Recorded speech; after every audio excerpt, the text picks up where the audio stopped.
There we go. Woj, you done tweeting, buddy? What are you laughing at? Boston decided that it was going to move on from those three-team talks when they just couldn't get that deal finalized.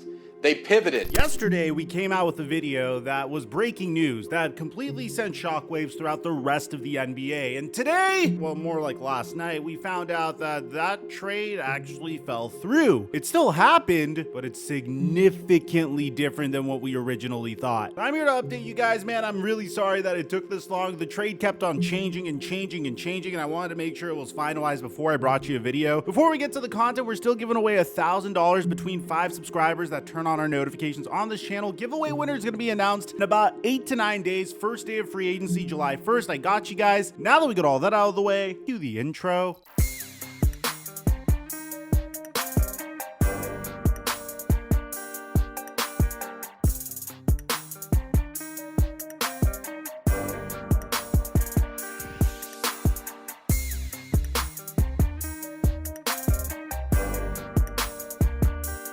The NFL and NBA season are officially over, and I need something to hold me over until at least the NFL season comes back. So I've been playing prize picks for the WNBA and the MLB, and I've been fairly successful. It's a good way to get some extra action on games that I wouldn't really watch otherwise. I post my picks onto my Instagram story daily, and I've been hitting on a decent amount of them. And right now, when you use my promo code microphone, they'll double your deposit up to $100. Mic check 1 2 1 2. What's going on, everybody? Yesterday, I was going crazy over this trade. The Boston Celtics somehow, some way, found a way to make their team even stronger despite making it to the Eastern Conference Finals last year and making it to the NBA Finals the year prior. There were questions about them potentially breaking up Jason Tatum and Jaylen Brown. There were theories that they were potentially going to fire Joe Mazzulla, but ultimately that's not what they decided to do. We got word yesterday that a huge trade was agreed to, where the Washington Wizards once again would get pillaged.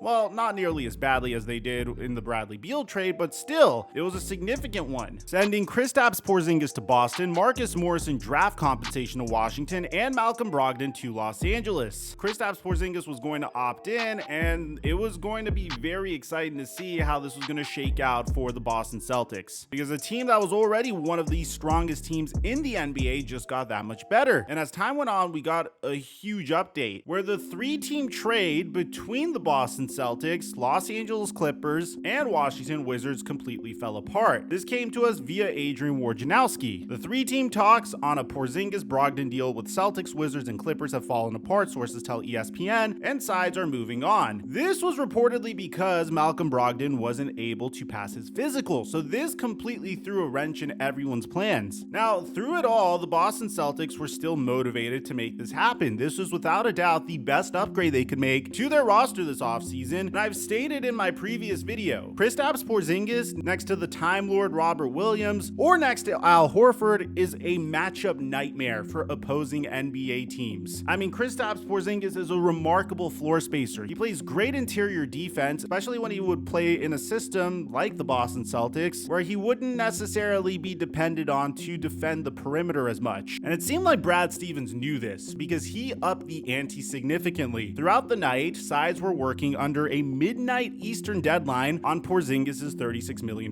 player option. So they got right to work on making a Kristaps Porzingis trade happen. And Woj would update us that the Wizards are still working on ways to get Kristaps Porzingis to the Celtics in an opt-in and trade scenario. But it won't be a 3-way trade with the Clippers. No, Porzingis still has the ability to decline his $36 million player option and become a free agent. The Celtics didn't want to wait any deeper into Wednesday night on completion of the proposed 3-way trade and pivoted away from including the Clippers in the deal, sources tell ESPN. The Wizards and Celtics are working on revised scenarios now. So this sucks for Clipper fans that really wanted the 6th man of the year on their team and trading Marcus Morris for him. I think that would have without a doubt been a huge upgrade for them, but it seems like that is no longer happening. Now, Woj would discuss this collapse in a video here. Celtics decided to move on in these talks when they just couldn't get this 3-team deal done. They were racing against the clock. Scenarios that would just be a one-on-one trade with the Wizards and Celtics. Porzingis could also simply decline his option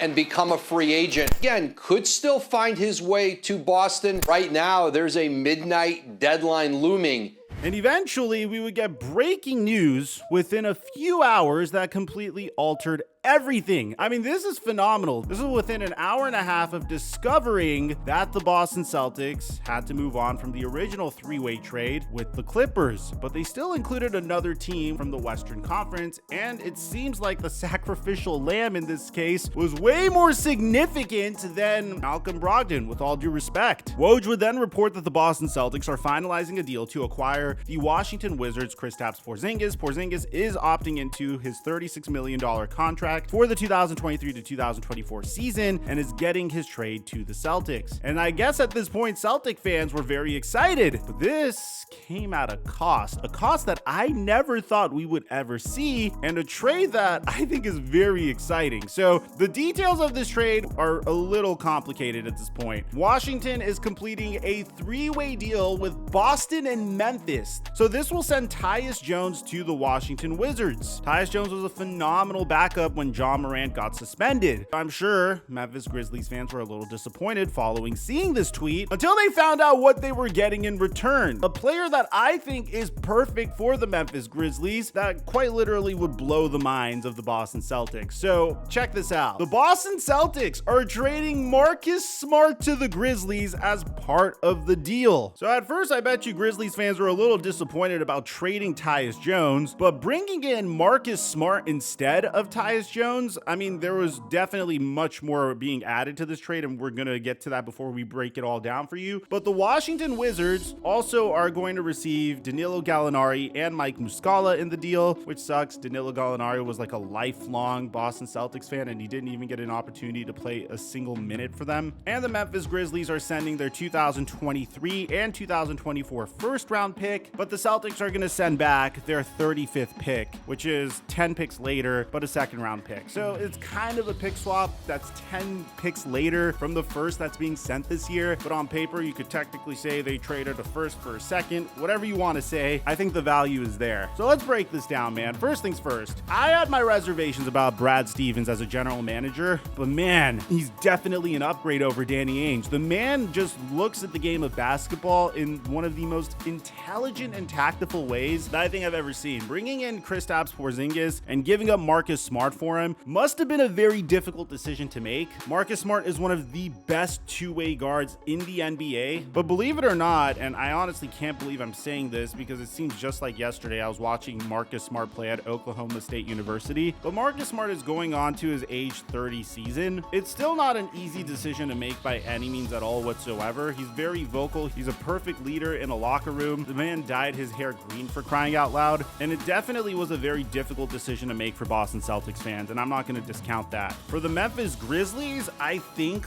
Marcus Smart is exactly what this team needs. If there's one problem that the Memphis Grizzlies have been having recently, it's a lack of maturity. It happens anytime you have a very, very young roster that is extremely talented. I mean, the Memphis Grizzlies finished second in the West this past year, and this is despite all of the off-the-court issues they've had. They've been successful with Ja Morant and without Ja Morant. This team has the potential to be the dynasty of the 2020s if they play their cards right and they don't get distracted. And I really mean that, man. Jaren Jackson Jr., Ja Morant, Desmond Bane are fantastic talents. They're not even close to their primes yet. Could you just take a second to think about that? Ja Morant's 23 years old, and he averaged 27 points per game during the 2021 to 2022 season and 26 points per game during the 2022 to 2023 season. Jaren Jackson Jr. is going into his age 24 season. He already won Defensive Player of the Year last year, and it looks like Marcus Smart is going to fill the void that Dillon Brooks left behind. Hold these players accountable alongside Steven Adams, and I think this team is constructed perfectly. I feel very confident in the Memphis Grizzlies moving forward. This definitely improves the Memphis Grizzlies than it would have improved the Los Angeles Clippers had the original trade stayed up. I know it's very difficult for Boston Celtic fans because Marcus Smart is one of those players whose stat sheet doesn't doesn't necessarily do him justice. I mean, you might be looking at it and saying, hey, he shoots 34% from three. He averages 11.5 points per game. He dishes out 6 assists per game. And we got a first round pick and technically a pick swap in Kristaps Porzingis for him. I think that's very worth it. I think you sold on Marcus Smart at the